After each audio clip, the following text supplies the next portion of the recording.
미쁘신 나의 좋은 친구라고 했는데 여기서 미쁘다라는 말이 참 낯설지요. 확실하다 하는 뜻입니다.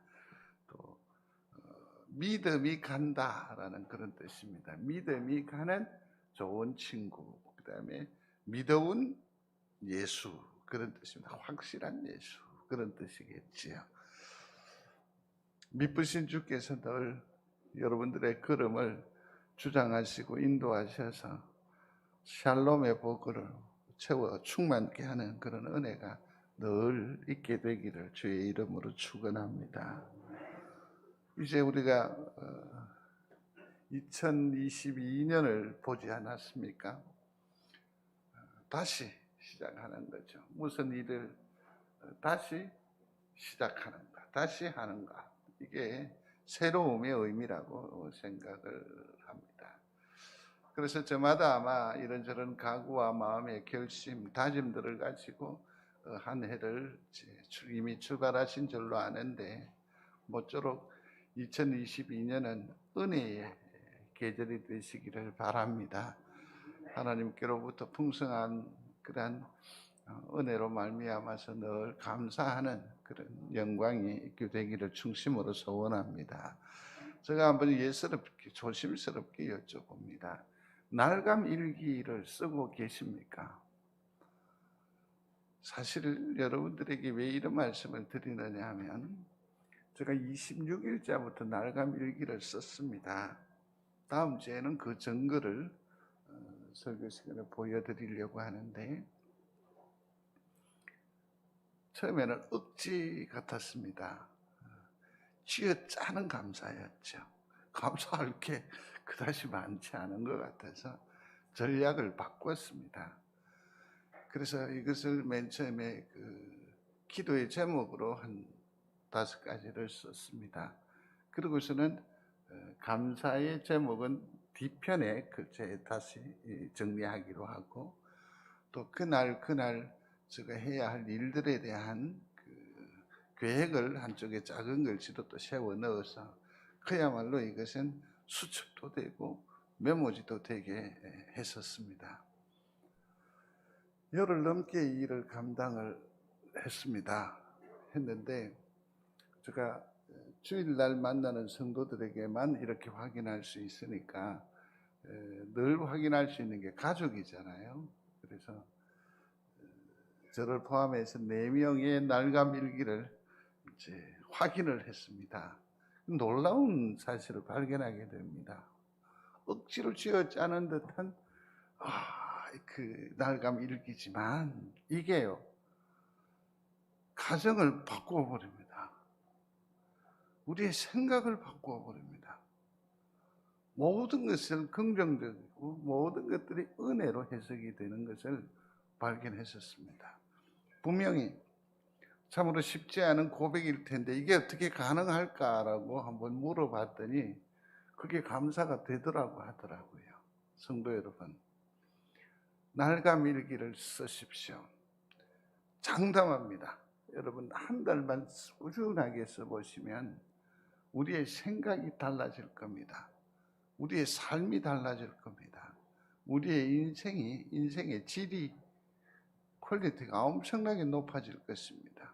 지금은 아무도 아멘 안 한다는 것은 뭐죠? 거의 대부분이 안 쓰고 있다는 거죠. 교회가 막대한 자금을 투자하고 목사가 그렇게 기도하고, 여러분 늘 그러죠? 목사님이 얘기하면 다 된다고. 그 봐야 하나도 안 되잖아요. 아무도 안 하잖아요. 해보십시오. 해보시면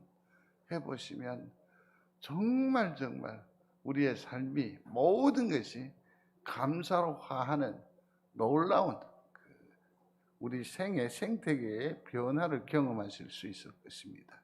한번, 그래서 2022년은 날마다 시마다 때마다 감사함으로 올 한 해 전체를 감사의 시대로 만들어 나가는 그런 은혜가 있게 되기를 중심으로 소원합니다. 성도 여러분, 우리가 이 강단을 통해서 하는 말은 허투루 들으면 아니 되는 겁니다. 목사가 여러분들에게 늘 하는 말이 있습니다. 농담이라도 지켜야 한다고. 농담이라도 지켜야 한다고. 성경을 읽기를 목사가 여러분들에게 약속했는데 단 하루도 지나간 적이 있던가요? 지난 365일을 여러분들이 지켜보시지 않으셨어요? 오히려 아침 8시가 넘으면 왜 안 올리느냐고 저를 다그치기까지 하셨습니다. 약속이니까 지키는 거죠. 하나님 앞에 한 약속이니까 이는 사명으로 지켜나가야 하는 거죠. 여러분들도 하나님 앞에 이처럼 다짐하고 결심하고 시행해 보십시오. 삶이 변화될 줄로 믿습니다. 그래서 2022년은 그야말로 감동, 은혜의 한 해가 되시기를 바랍니다. 그래서 사람들은 저마다 출발을 도모합니다. 그래서 어떻게 또 목 좋은 데를 생각하기도 하고 또 관계를 또 새롭게 하는 것, 또 자금을 또 확보하는 일이며 또 여러 가지 생각을 하곤 합니다. 근데 우리가 좀처럼 앞으로 나아가지 못하는 그런 한계가 있거든요. 그게 뭐냐면 놀랍게도 우리는 지금까지 삶을 살아가면서 그 활력의 원천이 어디에 있느냐면 전부 다 어디에 있습니까? 뒤에 있어요. 과거 지향적이에요. 내가. 오늘도 아니에요. 어디에 있어요? 전 무게중심이 뒤에 있어요. 뒤에 있어요. 그러니까 앞으로 못 나가는 게 무게중심이 어디에 있어? 뒤에 있기 때문에 그래요. 100m를 전력 질주하는 그 사람들의 출발하는 그 자세를 보시면 아시겠습니다. 머리가 앞으로 가 있습니다. 어깨도 앞으로 나가 있습니다. 이렇게요. 이렇게 달려야 하는 겁니다. 근데 우리는 어떻게 해요? 이렇게 있단 말이에요. 그러니 앞으로 나아가지 못하는 겁니다. 우리의 정서나 우리의 생각들도 보시면 전부 뒤에 얘기를 다 하십니다. 죄송하고 민망한 얘기입니다만 그렇게 한때 안 놀아본 사람이 어디 있겠습니까? 그때 그러한 것을 한번 누려보지 못한 인생이 어디 있겠습니까? 그래서 우리는 앞으로 나아가지를 못해요. 미래지향적이어야 돼요. 다시 말하면 저 길을 보고 출발을 해야 돼요. 앞을 보고 가야 돼요. 목표라는 것은, 목적이라고 하는 것은 다 어디에 두는 겁니까? 앞에 둬야 하는데 우리는 전부 뒤에 가요. 성경에도 그런 표현이 있지요. 아쉽지만 옛적 것 같게 하옵소서. 왜 이게 뒤로 가요? 앞에 있어야 돼요. 앞에. 사랑하는 성도 여러분, 꿈을 꾸는 여러분들이 되시기를 바랍니다. 이 세월에 무슨 꿈을 꾸느냐고요? 전혀 그렇지 않습니다. 꿈꾸는 사람은 아무리 연로한 세월이라도 아무리 무기력한 인생이라도 그 얼굴이 햇살과 같이 빛나는 법입니다. 도전하는, 시도하는 여러분들이 되시기를 바랍니다. 이게 참 필요해요. 다 각설하고. 우리는 신앙의 사람이니까 출발을 할 때 그냥 뭐로? 예수로 출발하시면 돼요. 예수님과 함께 하시면 돼요. 내가 힘에 부치거나 또 앞에 대한 그 꿈들을 도모할 때 좀 막연함이 없잖아 있습니까? 그러면 어떻게 해요? 예수님께 맡기고 그와 함께 가면 돼요. 예수와 함께 출발하는 여러분들이 되시기를 중심으로 소원합니다. 이게 참 중요하지요. 오늘 본문을 보면 여러 차례 여러분들과 더불어서 나누었던 기억이 있습니다. 떠나라라는 거죠. 떠나라. 한번 소리하겠습니다. 떠나라. 이는 출발하라는 의미도 됩니다. 시도하라는 것도 됩니다. 지금 바뀌어야 된다라는 것도 의미가 함께 내포되어져 있습니다. 11장 12장 1절에 나타나 있습니다. 아브라함에게 이르시되 같이요 너는 너의 본토, 친척, 아비, 집을 떠나라 그랬습니다. 떠나라. 근데 여기서 우리가 이 말씀을 주목해 볼 때에 이 말은 누가 하시는 말씀이다? 하나님께서 하시는 말씀입니다. 누구에게 하는 말씀이죠? 너는 누구입니까? 아브라함은 영적으로 아브라함은 누구를 지칭하죠? 나를. 그러면 나로 하여금 주님께서 하시는 것은 요구하는 게 뭐냐면 새로운 출발을 도모하기를 원하느냐? 그러면 떠나야 돼. 뭐해? 떠나야 된다라고 말합니다. 자, 그러면 여기서 보면 본토라고 했습니다. 본토를 떠나라고 했습니다. 사실은 아브라함이 거하여 있던 땅은 갈대아 우르입니다. 갈대아 우르예요. 이 갈대아 우르는 사실은 굉장히 번성한 곳이었습니다. 이 유적을 찾아가 보면 이런 그 신전이 아주 대단했었습니다. 나중에 또 그 구체적인 내용을 살펴보겠습니다만은 그들은 달신을 섬겼습니다. 그래서 훗날 이것을 지구라트라고 하는 건데 바벨탑의 그 하나의 그 전형인 상징을 이렇게 추상적으로 표현해 놓은 그림이기도 한데 이것이 어디냐면 갈대아 우르 근교에 있습니다. 그러니까 한마디로 말해서 이 갈대아 우르는 우상이 아주 우상 숭배가 절정이었던 곳이었다라고 할 수 있고 또 다른 한편으로는 이 정도의 규모이라고 생각하면 그 건축술이라든지 그 자재들이라든지 동원된 인력들을 보면 굉장히 깨어있는 도시였습니다. 그러니까 여기는 무엇이든지 가능한 도시였습니다. 전하는 바에 의하면 이때의 갈대아 우르의 이 상주 인구가 25만 명이 되었다라고 그럽니다. 여러분 25만 명이라고 그러니까 별로 놀라지 않는 것 같은데 제가 오늘 아침에 인터넷을 통해서 봤어요. 25만 이상 되는 도시를 보니까 몇 개밖에 없느냐면 경주시가 26만 2천 명 정도니까 46회부터는 전부 다 목포, 의왕, 또 웬만한 도시는 전부 다 25만이 안 돼요. 그러니까 25만 이상이 되는 도시는 뭡니까? 그 위에 보면 순천시, 여수시, 하남, 군산 이런 데도 다 20만원권밖에 안 돼요. 어디냐면 익산시, 강원도, 춘천도 28만밖에 안 되고요. 경산도 28만밖에 안 돼요. 목포보다 더 큰 도시가 어디였다? 우르였어요. 그러니까 여기에는 무엇이든지 가능한 도시였다라는 거지요. 가능한 도시였습니다. 그럼에도 불구하고 뭡니까? 하나님은 여기를 떠나라라고 말하고 있습니다. 잔뼈가 굵어왔던 그 삶의 터전인 어쩌면 황금이요 다양한 기회를 구사할 수 있는 곳임에도 불구하고 떠나라라고 말하고 있습니다. 내가 가능한 한 그런 어떤 그 여지를 일절 그냥 하나님 허락하지 않는 거지요. 떠나라. 그 다음에 또 뭐라고 합니까? 친척을 떠나라고 했습니다. 친척. 사실 이 친척이라는 말은 우리 법률상으로는 친척이라는 말이 없습니다. 법률로는 인척이라고 해야 될 거고 그래서 친인척이라고 하는 것은 법률상으로 접근하면 되는데 친척이라고 하는 말은 별로 없습니다. 그러나 그 범위로 보면 8촌 이내로 보면 됩니다. 옛날에는 씨족 중심의 사회였거든요. 그래서 생존을 위해서는 꼭 필요합니다.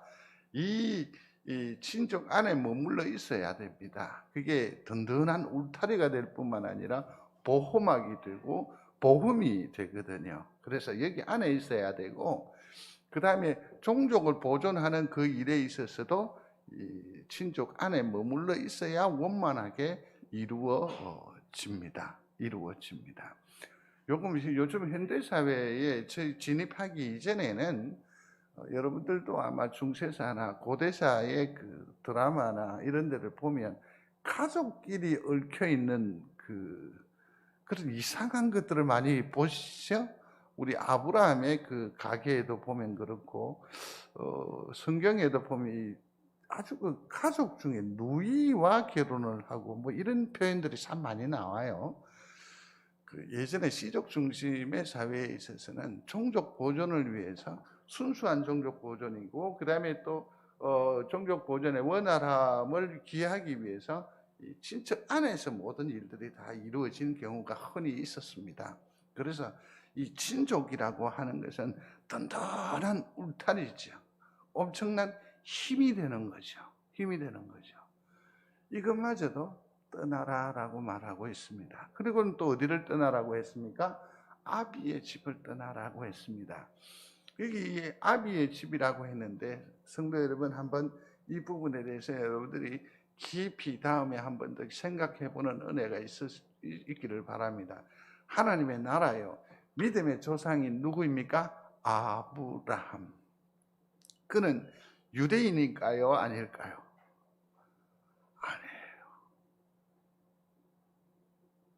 아니에요. 아랍인이에요. 아랍인이라고요. 놀랍죠? 그는 뭐냐면 이게 낱낱신을 숭배했었어요. 달신을 숭배하는 거죠. 달신을 숭배했었습니다. 그런데 어떻게 하나님께서 이를 선택하셨을까, 불러 세우셨을까라는 그런 것을 우리가 추측해 보면 셈의 후손이에요. 셈이 누구 아들일까요? 노아의 그 세 아들 중에 한 종족이에요. 그래서 이 뿌리를 역추적해 보면 이 믿음의 성립이 가능해져요. 그러나 우선 표면적으로 보면 그는 뭐죠? 아랍인이에요. 그래서 이슬람이나 여기에서 참 신에 대한, 참 믿음의 그 조상에 대한 시비거리가 많이 일어나는 이유가 바로 이 아브라함의 그 태생적인 출생 때문에 이러저러한 얘기가 오가는 이유가 있는 것 같아요. 그는 셈의 후손으로서 하나님께서 선택하신 거죠. 반대급부로 생각해 보십시오. 하나님의 사랑이 얼마나 위대하고 얼마나 광범위하고 얼마나 큰지 우리는 여기서 확인할 수 있게 되지요. 본토와 친척과 아비의 집을 떠나라고 말씀하고 있습니다. 지금까지 내 어떤 섭성, 내 어떤 의지, 이러한 것에서 떠남으로 새로운 시대를 우리는 경험할 수 있게 될 것입니다.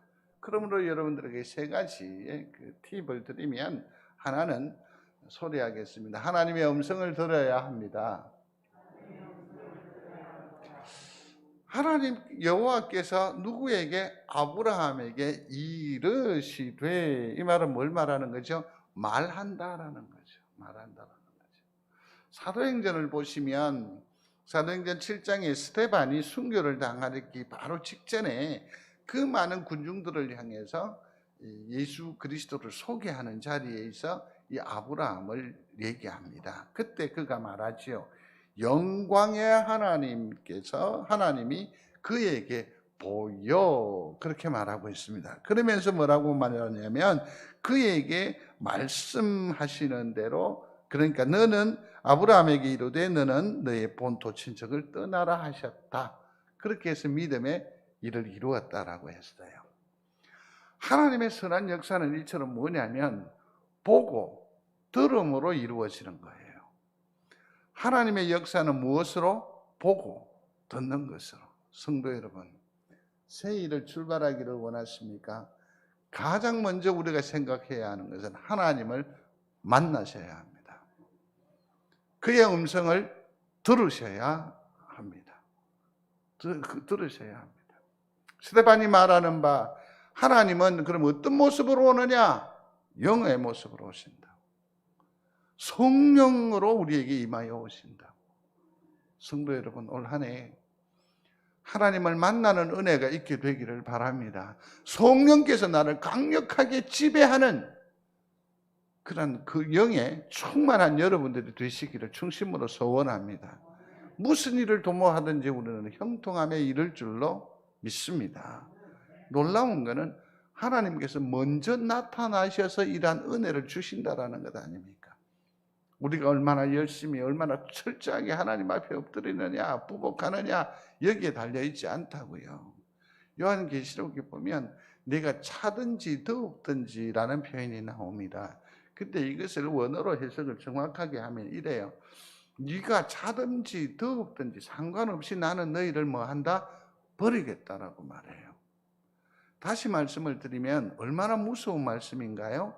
다르게 표현을 하면 우리가 차든지 더웁든지 상관없이 나는 너를 내 것으로 삼는다라는 의미가 되는 거예요. 우리를 향해서 하나님께서는 이처럼 내가 열심히 하고 안 하고 어떤 결심을 하고 안 하고 상관없이 하나님은 우리를 그의 백성으로 삼으신 줄로 믿습니다. 그렇다고 한다면 그 사랑이 크다고 한다면 우리는 그 사랑에 어떻게 해요? 화답하는 삶을 살아야죠. 화답하는 삶을 사는 거죠. 그러므로 늘상 우리 올 한 해의 삶을 이렇게 경영하시는 것이 맞습니다. 하나님을 만나십시오. 하나님의 음성을 들으십시오. 그러면 내 삶에 있어서 판단력을 분명히 해주실 겁니다. 어떤 사건에 대해서 이해력을 더해 주실 줄로 믿습니다. 그렇게 해서 그것이 무슨 뜻인지 하나님께서 어떤 방향성을 두셨는지 내가 알고 깨달아지면 내가 삶을 경영해 나가는 것이 수월하잖아요. 수월하잖아요. 하나님을 만나고 그의 음성을 듣는 여러분들이 되시기를 중심으로 소원합니다. 그러면 하나님께서 말씀을 하시는데 어떤 경로가 있느냐? 그죠? 히브리서 1장 1, 2절인데 잘 보이는지 모르겠습니다. 한번 읽어보겠습니다.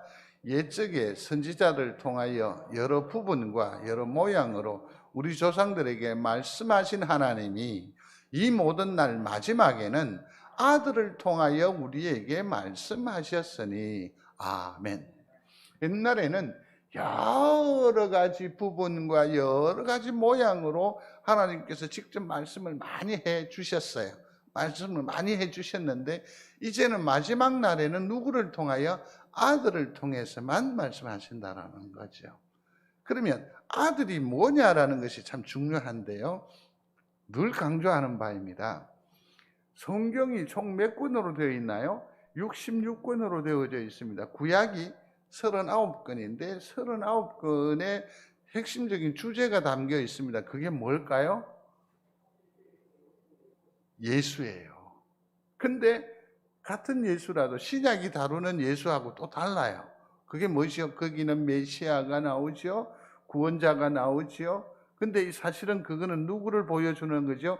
예수 그리스도의 상징이에요. 제사를 드린다든지 성전을 이룬다든지 제물을 드린다든지 또 그 절기를 지킨다든지 모든 것들은 다 이 메시아 곧 보여주는 이 무언가를 드러내기 위한 하나님의 다양한 방법이에요. 그래서 성경 39권에서 담고 있는 핵심적인 그 주제는 뭐냐면 오실 예수예요. 소리합니다. 오실 예수. 오실 예수예요. 신약은 뭐죠? 오신 예수가 돼요. 그래서 성경은 통째로 무엇을 주제로 우리에게 보여준다? 예수님을 보여주는 거예요. 그렇다고 한다면 여기에서 하나님의 음성이 누구를 통해서 온다고요? 아들을 통해서 온다라고 그랬습니다. 그러면 우리가 이 아들을 정확하게 이해하고 분석하고 또 제대로 알려면 우리가 어디에다가 시선을 두면 돼요? 물론 예수에게 시선을 두면 돼요. 그죠? 그런데 보다 더 쉬운 방법으로 하나님께서 우리에게 은혜 베푸신 축복이 있는데 그게 뭘까요? 말씀이에요. 내가 말씀을 읽는다라는 것은 예수를 통하여 누구의 음성을 듣는다? 하나님의 음성을 듣는다라는 것이죠. 믿으시면 아멘. 왜 우리가 성경을 이처럼 강조할까요? 오늘 주보에도 나와 있습니다만 성경을 1년에 3독하신 분도 계시고 여기 참여하신 분들이 그간 한 20여 분이 그 성경 읽기에 다 참여하셨어요. 여러분 곰히 한번 돌이켜 생각해 보시기를 바랍니다. 내가 출애굽기서 20장 이후로 읽기가 참 힘들었어. 내지는 뭐 역대상하에는 무슨 놈의 이름이 그렇게 많이 나오냐? 뭐 예를 들어서 다니엘서는 도대체 뭘 말하는지 모르겠다.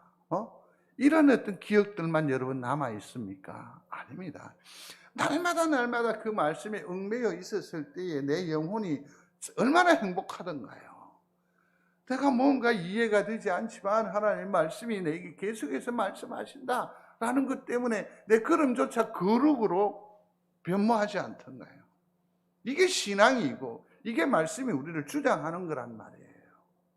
근데 단지 우리는 하나님의 음성을 듣는다라는 것은 무슨 텔레비전에 어떤 사용 설명서 읽듯이 그렇게 뚜렷하게 그렇게 하나님 말씀하시지 않으세요. 그때마다 하나님께서 생각하게 하시고 또 바르게 교정하시고 때문에 우리의 걸음을 조신하게 하셔서 삶을 풍요롭게 하시는 거죠. 그래서 보십시오.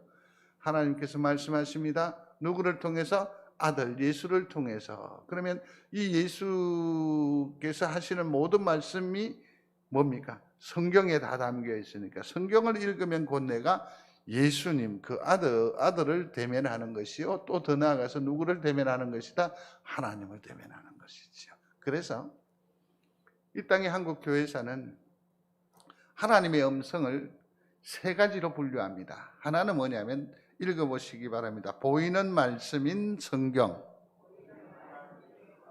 보이는 말씀인 성경. 그 다음에 또 하나의 더 말씀이 있어요. 그게 뭐냐면 말씀하시는 하나님이라고 해서 이 강단을 통해서 나오는 말씀을 하나님의 말씀으로 인쳐요. 또 하나가 더 있어요. 그게는 뭐냐면 만나주시는 하나님이에요. 말씀으로 만나주시는 하나님. 그게 뭐죠? 성찬식이에요. 그래서 이 교회는 이 세 가지가 아주 중요해요. 성경, 강단, 그리고 뭐죠? 성례전. 이것을 통해서 하나님께서 말씀하시는 거예요. 하나님께서 우리와 교제하시는 거죠. 이를 믿는 여러분들이 되시기를 충심으로 소원합니다. 그래서 이 코로나19에 있어서 상당히 아쉬운 것 중에 하나가 성례전이에요.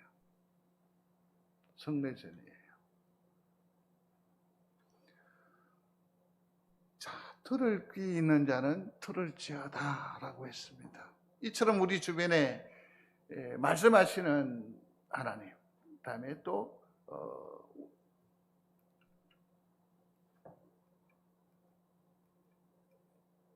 보이는 말씀인 성경, 말씀하시는 하나님, 그 다음에 뭐죠? 만나주시는 하나님. 이러한 것들을 통해서 하나님의 음성을 듣는 우리 성도들이 되시기를 중심으로 소원합니다. 그래서 들을 귀가 있어야 돼요. 하나님께서 말씀하신다.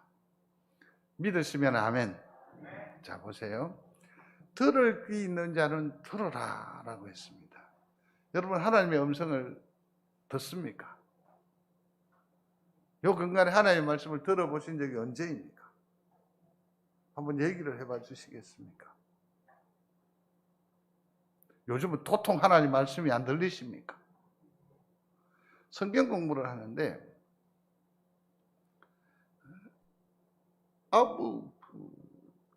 목사님 그렇게 말씀하시면 하나님께서 말씀하시면 내가 뭐든지 왜 내가 안 듣겠습니까? 아니 그러니까 하나님 음성을 한 번도 그럼 들어본 적이 없다는 얘기입니까? 나는 어떤 사람은 불로 들었다고, 어떤 사람은 뭘로 성경 9절까지 이렇게 듣는다고 하는데 자기는 전혀 하나님이 한 번만 나타나서 나에게 말씀해 주시면 저 하나님 잘 믿을 겁니다.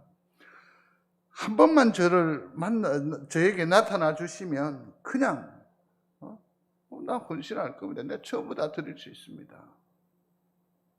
굳이 구체적으로 얘기 안 해도 그 사람이 송간데 야 송! 이 한마디만 해주면 자기는 다 하겠다는 거죠. 하나님의 음성을 여러분 들으시겠습니까? 겁나겠지. 하나님의 음성을 들으면.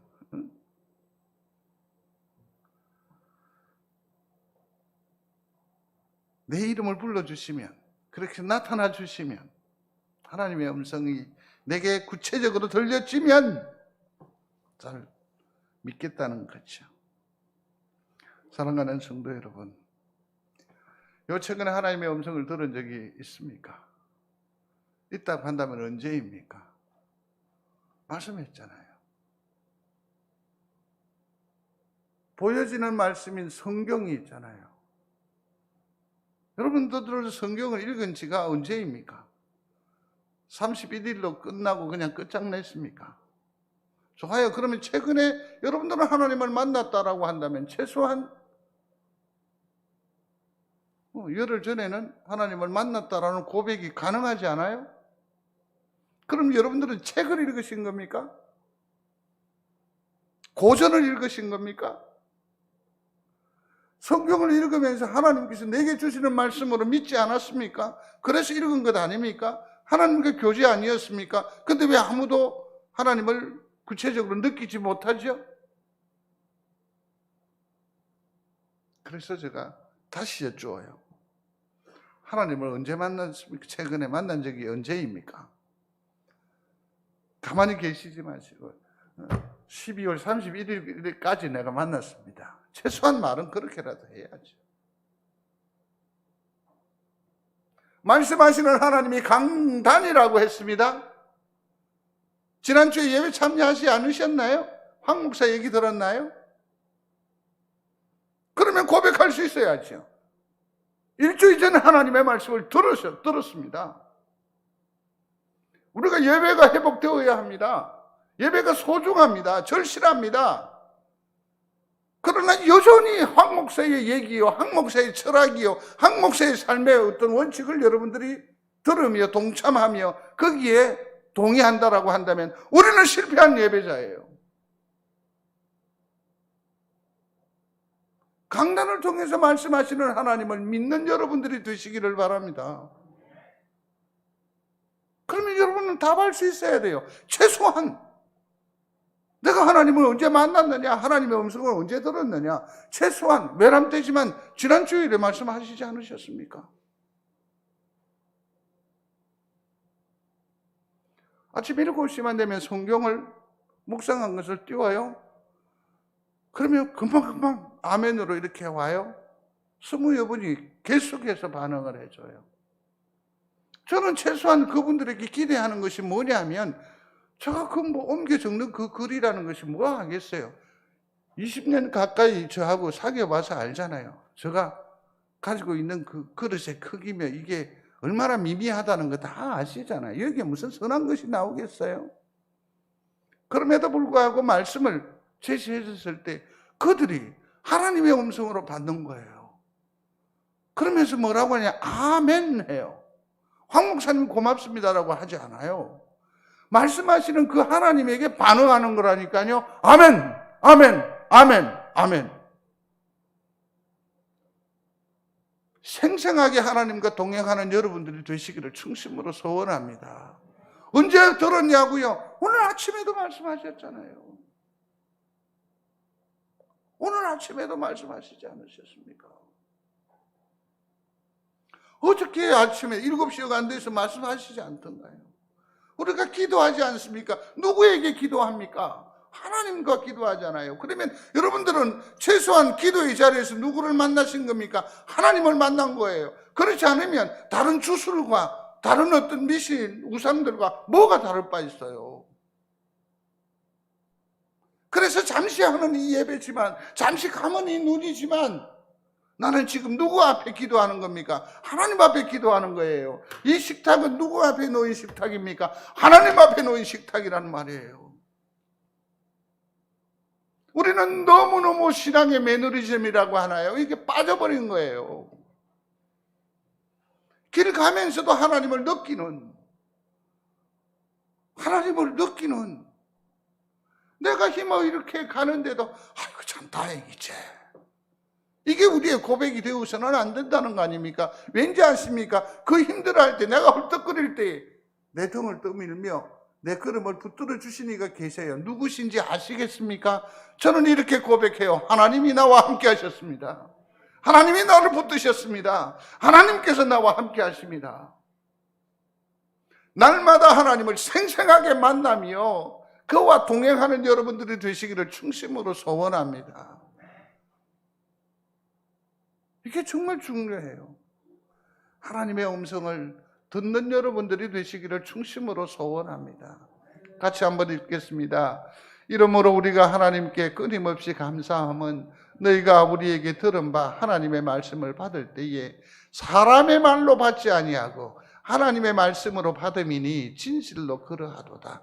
이 말씀이 또한 너희 믿는 자 가운데에서 역사하느니라. 아멘. 황 목사의 얘기가 아니라 송정제일교회 강단의 소리가 아니라 이건 하나님의 음성으로 받으셔야 합니다. 그러한 여러분들이 되시기를 주의 이름으로 축원합니다. 그러할 때에, 믿을 때에 우리 가운데 그 말씀이 뭐 한다고요? 역사한다라고 말하지 않습니까? 요한복음 14장에 있는 말씀입니다. 같이 합니다. 예수께서 대답하여 이르시되 사람이 나를 사랑하면 내 말을 지키리니 내 아버지께서 그를 사랑하실 것이요 우리가 그에게 가서 거처를 그와 함께 하리라. 나를 사랑하지 아니하는 자는 내 말을 지키지 아니하나니 너희가 듣는 말은 내 말이 아니요 나를 보내신 아멘. 누구의 말이라고요? 아버지의 말씀이라. 아버지의 말씀. 사람을 보지 마십시오. 사람인 황 목사는 아무짝에도 쓸모없고 아무 가치 없습니다. 차가 퀴익하면서 지나는데 이렇게 운전해가 가는데요. 꿍! 하게 뒤에서 꿍! 급히 돌아보니까 뒤에 차가 한 대 더 있고 그 뒤에 차가 꿍! 박아버린 거예요. 그림이 엄청나게 많이 그려지는 거예요. 뭐냐면 차가 여기 있는데 두 차는 멀쩡한데 여기가 다친 거예요. 여기서 받았으니까. 그래서 그림이 막 그리는 하나님이 방호벽을 주셨다. 뭐 이러면서 하나님 정말 감사하다는 생각을 했었어요. 토요일인데 제가 만약에 토요일에 어떤 뭐 삐끗하면 주일은 또 어떻게 할까? 성도 여러분 아십니까? 황 목사는 토요일에는 회도 잘 안 먹습니다. 탈나서 못 나올까 봐. 수동 못 들까 봐. 목사니까. 왜 그렇게 생각을 하십니까? 저는 하잘 것 없는 이 교회의 수종자일 뿐입니다. 그럼에도 불구하고 이 시간이 얼마나 소중합니까? 저 평소에 이렇게 꾸미고 다니는 걸 본 적이 있습니까? 저는 성도와 하나님께 대한 예의라고 생각을 합니다. 그래서 주일날을 또 이렇게 또 우리 예배를 이 공동체에 대해서 이렇다 저렇다 말하면 죄송합니다. 저는 제일 싫습니다. 앞으로는 적극적으로 미워할 생각도 해봤습니다. 그러면 안 하면 안 되는 거죠. 안 되는 거죠. 사람 그러한 와중에도 뭐냐 하면 이런 생각을 했었어요. 어쩔 뻔했어? 하나님 감사합니다. 그러면서 또 곰곰이 생각하니까 그런 거예요. 그 바친 애는 그럼 또 얼마나 마음 상하겠어요, 그죠? 토요일에. 그 일이 또 생각이 나서 또 그게 또 기도 제목이 되더라고요. 생각이 왔다 갔다 하고요. 조그만한 콩 하는 소리에도 마음이 흔들리는 이 땅의 연약한 존재일 뿐입니다. 그러나 최소한 하나님께서 감사하게도 스피커로 써주신 거 아니에요. 황 목사는 송정제일교회 강단은 뭐 다르게 표현하는 것보다 그냥 하나님의 스피커라고 말해주는 것이 좋을 것 같아요. 주의 사자, 뭐 그런 의미보다는 저는 뭐라고요? 스피커예요. 그대로 전하는 거예요. 들을 귀 있는 우리 귀한 성도들이 되시기를 중심으로 소원합니다. 그래서 말씀하실 때 제가 여기 있나이다 말씀하옵소서. 알라가의 고백이잖아요. 누굽니까? 어린 사무엘의 고백이잖아요. 아도 하나님 말씀 앞에 이처럼 신실하게 반응하는데요. 한번 따라해 보십시오. 제가 여기 있나이다 말씀하옵소서. 밤중에 일어나서 누구라고요? 어린 사무엘, 알라 사무엘도 이랬는데요.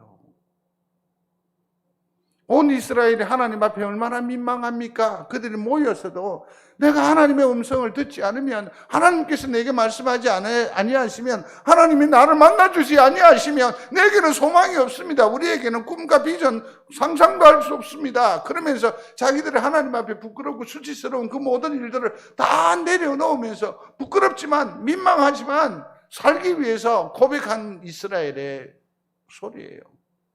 주여 말씀하옵소서. 우리가 듣겠나이다. 주의 음성을 들으시기를 바랍니다. 이것만이 우리가 사는 첫 번째 비결이고요. 두 번째는 하나님의 계획하심을 믿어야 합니다. 믿는 여러분들이 되시기를 중심으로 소원합니다.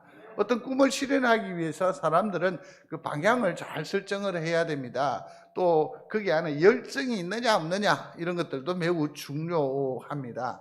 그렇지만 가장 중요한 것은 나를 향하신 하나님의 계획을 우리가 먼저 발견하는 겁니다.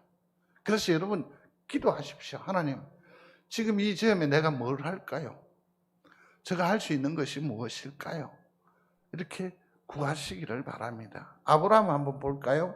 히브리서 11장 8절입니다. 같이 합니다. 믿음으로 아브라함은 하나님의 부르심을 받았을 때에 순종하여. 아멘.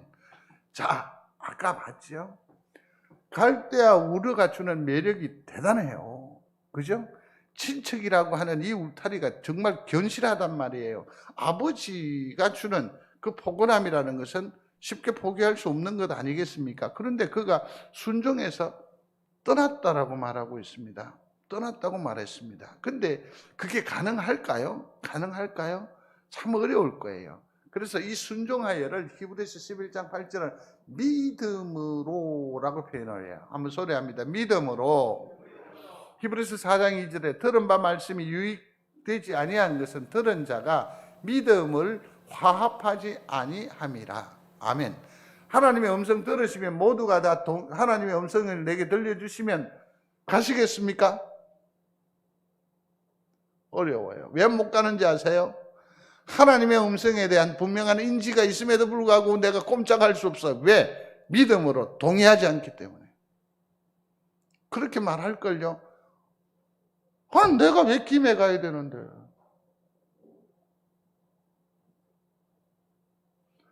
하나님, 화요일 가면 안 돼요? 왜 그 사람하고 가라는데요? 하나님, 그냥 주시면 안 돼요? 순종하려고 하니까 비용이 너무 많이 들거든. 하나님께서 내게 주신 그 모든 일들, 그 계획에 대해서 믿음이 없기 때문에 우리는 사사건건 시비하는 거예요. 움직이질 않아요. 아브라함은 움직였다라고 했어요. 이 말은 뭡니까? 하나님께서 나를 향하신 계획을 그가 뭐 했다? 인정했다라는 거예요. 인정했다라는 거죠. 믿음이라는 것은 뭡니까? 히브리서 11장에 있는 말씀입니다. 1절에 믿음은 바라는 것들의 실상이요 보지 않는 것들의 증거라고 했습니다. 아멘. 이것을 믿는 거예요. 도마도 마찬가지죠. 내가 본고로 믿느냐? 그러실 때 주님이 뭐라고 하십니까? 보지 않고 믿는 자들이 더 복되도다고 말씀하셨습니다. 뭡니까? 하나님께서 내게 가지신 그 계획 여쭙습니다. 하나님께서 나를 향하신 계획이 있다 없다? 다시 있다 없다? 근데 이것을 믿습니까? 그러면 우리는 헌신할 수 있어요. 그러면 갈 수 있어요. 그러면 시도할 수 있어요. 여기는 왜 아멘 안 해요? 버틸 수 있다고요. 인간적인 어떤 그 관계를 가지고 해석하지 마시고 하나님 말씀 그거 하나님의 계획하심을 믿는 여러분들이 되시기를 주의 이름으로 축원합니다. 끝이 없어 보입니다. 우리의 길이. 그럼에도 불구하고 믿으시기를 바랍니다. 우리 가운데서 누가 하신다? 하나님이 하신다. 믿으시기를 바랍니다. 하나님의 계획하심이 계획하심을 믿는 여러분들이 되시기를 거듭 주의 이름으로 축원합니다. 그럼 세 번째로 살펴볼 수 있는 것은 하나님의 인도하심에 뭐 하라고요? 순종해야 합니다. 갈 바를 알지 못하고 떠났다라고 히브리서가 말합니다. 보십시오. 그가 갈대아 우르를 떠나서요, 한 460km 정도 되는 하란에까지 순종해 왔어요. 쭉 순종해 왔는데 거기서 더 가지를 못해요. 자, 갈대아 우르가 여기 있으면 사실은 가나안 땅은 여기 있단 말이야. 그런데 지금 어디로 가? 지나친 게 아니고 빙 돌아서 어디로? 여기 하란에 이런 거예요. 그러고서는 계속해서 어디로 가야 돼요? 와야 돼요. 어디를? 하나님이 약속하신 가나안 땅으로 들어와야 되는데 여기에서 무려 몇 년을? 6년이나 머물러요. 내가 참으로 헌신했습니다. 내가 믿음으로 동의했습니다. 그럼에도 불구하고 순종하는 자리에까지 나아가는 게 그다지 쉽지 않습니다. 성도 여러분. 우리는 너무 쉽게 얘기하려는지 모르겠는데 그렇지 않습니다. 하나님은 분명히 말씀하셨습니다. 떠나라고 했잖아요. 근데 그는 순종을 못해요. 보십시오. 완전한 순종이 아니었어요. 거기 누구를 데리고 나와요? 조카 롯을 달고 나와요. 거기 보면 또 나중에 뭐 다메섹놈이라고 얘기했던 적이 있는데 엘리에셀이라고 하는 그런 어떤 종 하나를 달고 나와요. 그 다음에 또 중요한 건 누굽니까? 아버지 데라도 같이 와요. 아까 누구의 집을 떠나라 했죠? 세 번째로 아비의 집을 떠나라고 했는데 누구를 데리고 와요? 데라를 데리고 와요. 그러니까 완전한 순종이 됐습니까? 안 됐습니까? 안 됐죠. 너 혼자 먼저 떠나라고 했는데 그는 떠나지 못했습니다. 나중에 데라가 아버지가 죽고 난 뒤에야 비로소 떠나요. 이제 순종해요. 근데 더 놀라운 걸 보세요. 아까 여기 갈대아 우르죠? 하란으로 갔어요. 6년 동안 지나 있다가 여기가 어디라고 했죠? 약속의 땅 가나안이에요. 그죠? 이렇게 왔는데 6절을 보시면 점점 남방으로 갔더라 했어요. 지나쳐버리는 거예요. 지나쳐버려요. 성도 여러분, 사람들이 장담을 합디다. 하나님께서 내게 말씀하시면 하나님 날 만나주시면 오케이. 그렇죠? 하나님 내가 한번 만나주시면 내가 전부 다 한번 지나가 버려요. 점점 남방으로 갔더라. 중간에 조목조목 제사도 드리고요. 하나님 앞에 영광 올려 드리고요. 감사의 그런 행위는 다 있어요. 그러면서 뭐예요? 못 들어가요. 씩 지나네. 오늘날 마치 누구를 보는 것 같습니까? 우리를 보는 것. 예? 웬일로 이렇게 솔직해요? 싹 지나가 버렸죠. 모르는 척하고 가는. 얼마나 순종하기가 힘든데요. 그렇습니다, 성도 여러분. 아브라함, 믿음의 조상 아브라함도 처음에는 불완전한 순종이었습니다. 부분적인 순종이었습니다. 그렇죠? 그러면 불완전한 뭐다? 믿음이라고 할 수 있겠죠. 그럼에도 불구하고 성도 여러분 떠나야 합니다. 그럼에도 불구하고 시도해야 합니다. 그럼에도 불구하고 다시 해야 합니다. 코로나19가 아닌 어떠한 환경과 여건 가운데에도 송정제일교회 믿음의 권속들은 다시 시작해야 돼요. 다시 일어나야 돼요. 이게 하나님께서 2022년을 우리에게 주신 목표예요.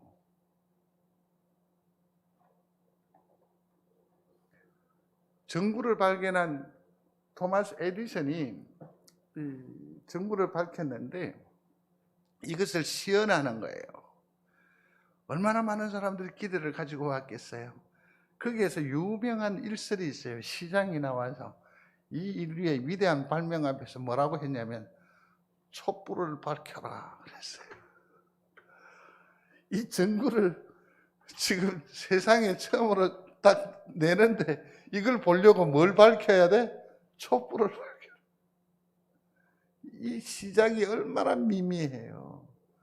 인류사가 에디슨의 이 전구로 인해서 확 바뀌어버렸잖아요.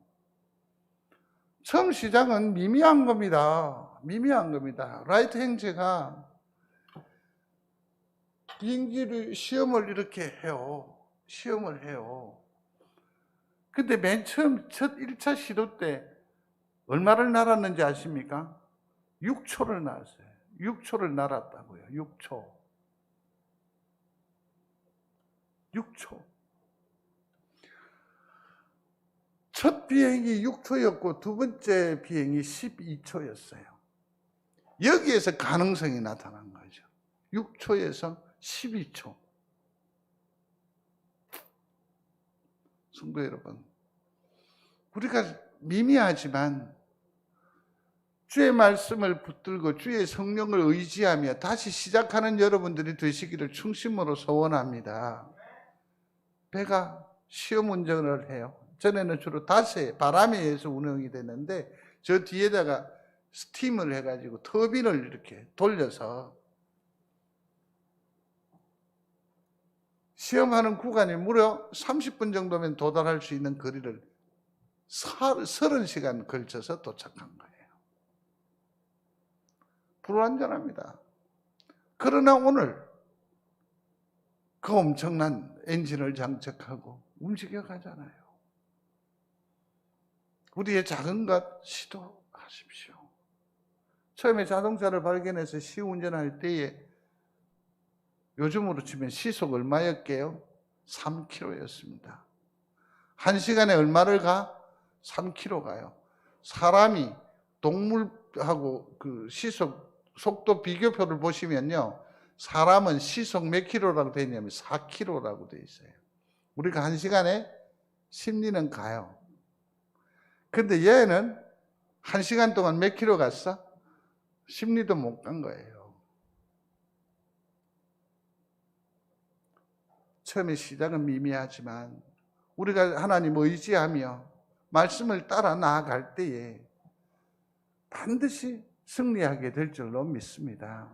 아브라함도 얼마나 불안했습니까? 얼마나 초조했습니까? 얼마나 두려웠습니까?